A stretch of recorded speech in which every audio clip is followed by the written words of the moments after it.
November of 2010, Sega graced the world with Sonic Freeriders, a game released for the Xbox 360 console.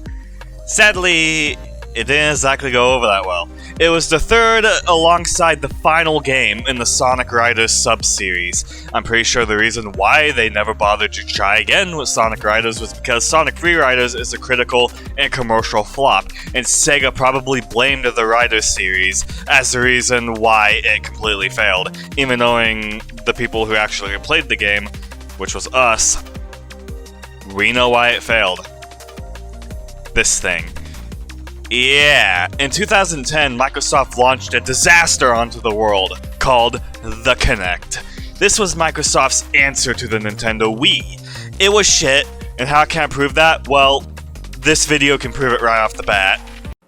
You ever wonder what the bottom of an Avatar shoe looks like? Well, bam! There it is. Microsoft saw Nintendo's success with the Wii and wanted to relive that success. So 4 years too fucking late, Microsoft decided to release this abomination into the world. And this is the Kinect. The embarrassment is what I like to call it. The shame. The no glory. The Xbox One killer. Nonetheless. Microsoft wanted their own motion gaming device. They wanted it to be the next Wii. It was gonna be a revolution, per se. But no, none of that happened. The games on it sucked ass, and if anyone watched you actually play this thing, they saw one of two things from you. Either you sat there and danced around like you were a fucking or you stood there and looked like you were sucking dick. It was bad, and all the games sucked. And obviously with Sega and Sonic and their love for releasing dog water trash video games, obviously they had to release a Sonic game onto it with Sonic Freeriders. So Sega, how did you sell me on this game? Jump on board as Sonic comes to connect. Pull off the coolest moves and take on your mates. You are the controller. Sonic Freeriders. Free the fun. Out now on Kinect for Xbox 360. Okay, this commercial is awful. Sorry, but I have to lean. I don't want to lean when I'm playing my video games. I have to jump and not like do a basic hop off the ground. Like I have to lift my legs up while I jump. I'm sorry, but I'm on the second story apartment, and I swear to shit that my apartment floor would collapse and I'd go straight into my landlord's office by doing that shit. And I gotta mention the multiplayer, which they made a whole separate trailer for. Like, come on. I'm sorry, but I'm stupid. But I'm not stupid to the point where I could get 3 other friends who are equally as stupid as me to play this shit with me. And God forbid any game that makes me hold my hands with my friends is going into the fucking bin. But there's one question on the mind. Can you at least play it with a controller?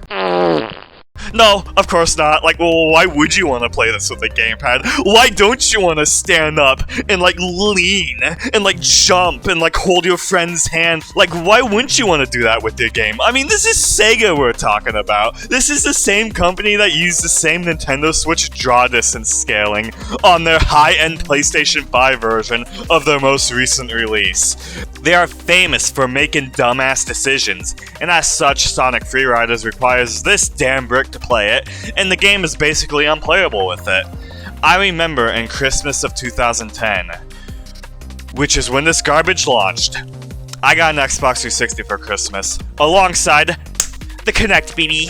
And I got this game, I couldn't even beat the fucking training stage with it. It was so fucking broken that I threw the Kinect into the bin and continued playing Saints Row 2, which I also got that Christmas, and is a way better game. But very recently there has been news going around that some insane fan, insane in the good way, made a patch for this game to allow you to play the game the correct way. With a gamepad.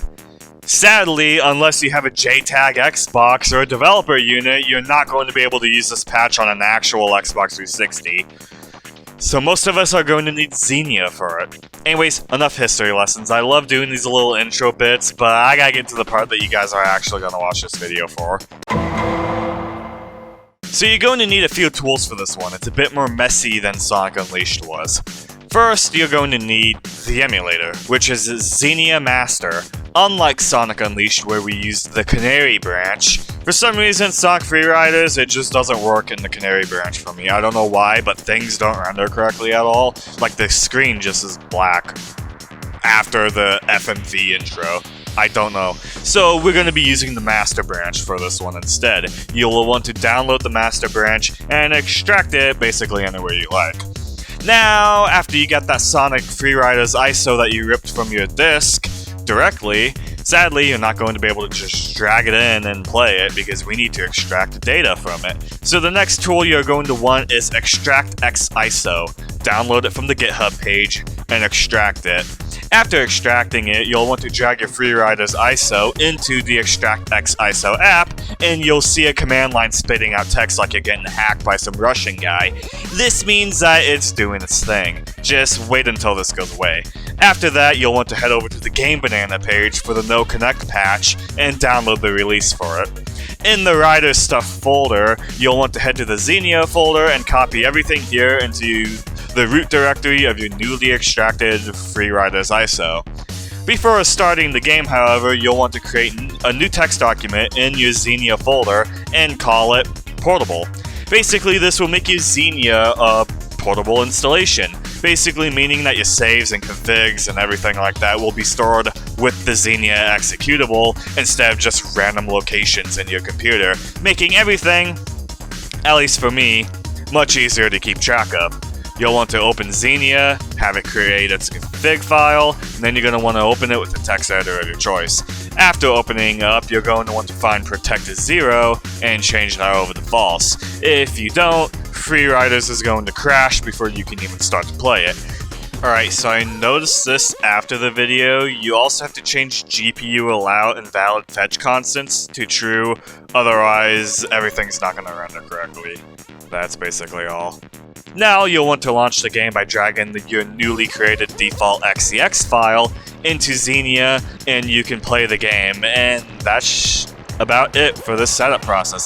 The only thing I left was downloading a save file, which honestly is going to be up to you guys to do that. But what's next? So how does Freeriders run?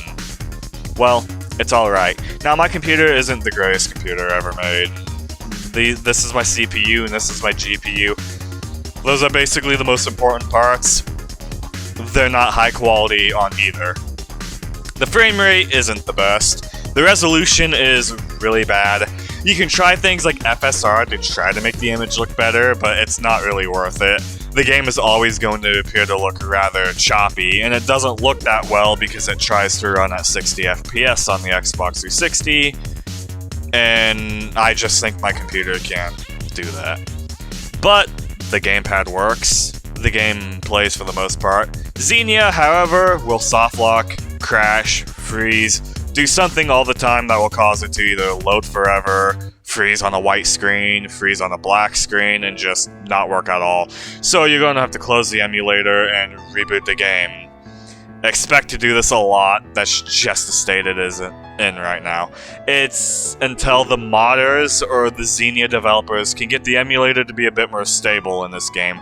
But right now, this is really the only way to play Sonic Freeriders with a gamepad. I don't have a JTAG console, so I don't know how this works on the Xbox 360, but according to the developer of the patch, you still need a Kinect connected to the console in order for the game to play at all. And honestly, I don't even know if a JTAG console with a Kinect port even exists. I'm not sure. I'm not too much into JTAGing or anything like that.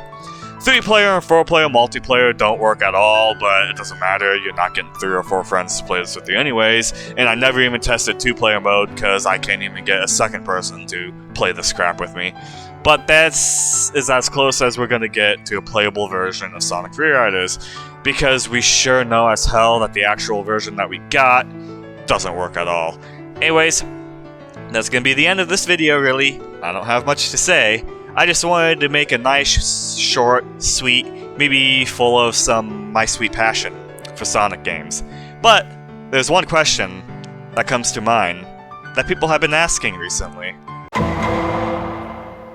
Fuck no.